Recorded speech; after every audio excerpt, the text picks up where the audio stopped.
बहुत बातें हुई। इस टाइम तो पूरा पाकिस्तान तकलीफ़ में है, खैबर से कराची तक। मैं कराची के साहने पे अफसोस और मज़म्मत करूँगी। अल्लाह जो उसमें शहीद हुए हैं उनके दर्जात बुलंद करें, और जो लवाहिकीन हैं उनको सब्र दे। उनकी कोई कंपनसेशन नहीं हो सकती। लेकिन चूँकि मेरा ताल्लुक़ सूबा खैबर पख्तूनख्वा से है और खैबर पख्तूनख्वा इस टाइम जल रहा है।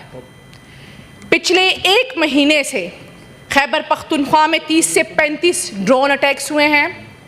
हमारे सिविलियंस शहीद हो रहे हैं, हमारे पुलिस फोर्सेस के लोग शहीद हो रहे हैं, हमारे फ़ौज के लोग शहीद हो रहे हैं।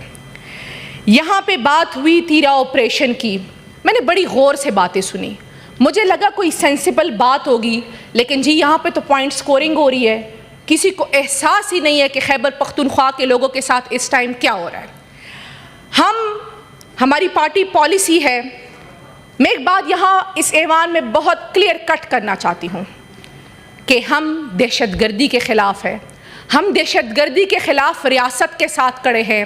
हमारे लिए सबसे पहले पाकिस्तान है, लेकिन हम मिलिट्री ऑपरेशंस की भरपूर मज़म्मत करते हैं।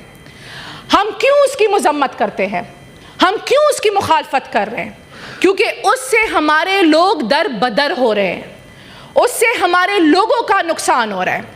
खैबर पख्तूनख्वा दहशतगर्दी की मद में बहुत बड़ी कीमत दिहाइयों से चुका रहा है।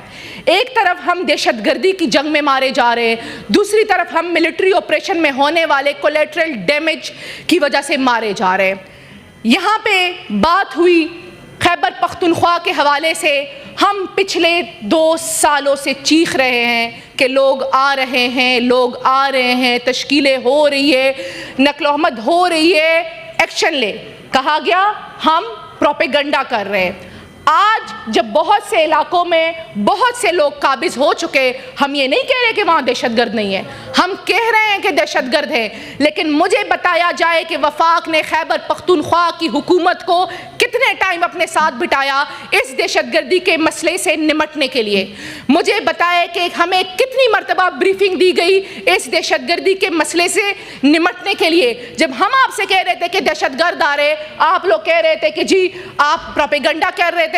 जब हम आपसे कह रहे थे कि इस जंग में कीमत खैबर पख्तूनख्वा चुकाएगा, अगर आपसे बात नहीं हो पा रही तो हमें अपने साथ करें, आए अफगानिस्तान से बात करें, तो आप कह रहे थे कि ये वफाक का डोमेन है। Leader of the house Ishaq Dar साहब बैठे हुए हैं यहाँ पे, इनकी ये भी गए हुए हैं अफगानिस्तान, ये गए इस मामले में। जब हम आपसे कह रहे थे कि हमें अपने साथ लेके जाए, शायद हम कोई हल निकाल ले, तो हमें कहा जा रहा था कि ये आपकी डोमेन नहीं है। और आज खैबर पख्तूनख्वा उस डोमेन की वजह से जल रहा है।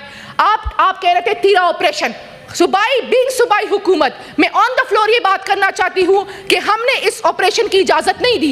ये सूबाई नहीं मैडम, मुझे बात करने दी, मैंने 7 मिनट बात की। ये बहुत सीरियस मामला है, मैं इतना टाइम नहीं लूंगी, ये बहुत सीरियस मामला है, मुझे थोड़ा सा बात करने दें। इन्होंने हमें अपने साथ नहीं किया। फिर वहां क्या हुआ? इन्होंने वज़ीर आला को माइनस करके एक जरगा मुनक्कद किया जिसमें कबाइल को लोग दो उसमें नुमाइंदों को बुलाया और उनसे कहा कि जी आप इनखिला करें। आधे कबाइल के लोग निकले, आधों को जबरदस्ती से निकाला जा रहा है। मैडम बात कर रहे हैं आईडीपी के कैंप्स की, कहाँ है कैंप्स तो है नहीं। जब हम तो यही चीख रहे हैं कि ना कैंप से ना कुछ है, आप लोगों को दर बदर कर रहे हैं, आप लोगों को खुले आसमान तले निकाल रहे हैं। 4-4, 5-5 दिन लोग तीरा की सलाख पहाड़ों में आप इस पर मोशन मूव कर दें, आप इस पे एक मोशन मूव कर दें, ये अगर आप कह रही हैं। हम वो करेंगे मैडम, इन्होंने बात की, हम आपके सामने हकाइक ला रहे हैं। कीजिए, नहीं आप कहते हैं रेटिना या तो आप कॉल अटेंशन कीजिए, बेइज्जत कर रहे हैं आप हमारे। नहीं, कोई किसी को बेइज्जत नहीं कर रहा, आप इस पर एक मोशन मूव कर। गवर्नमेंट बताए कि उन्होंने क्या किया। शुक्रिया जी। अब I am going to take order number 38 ji, order number 38 senator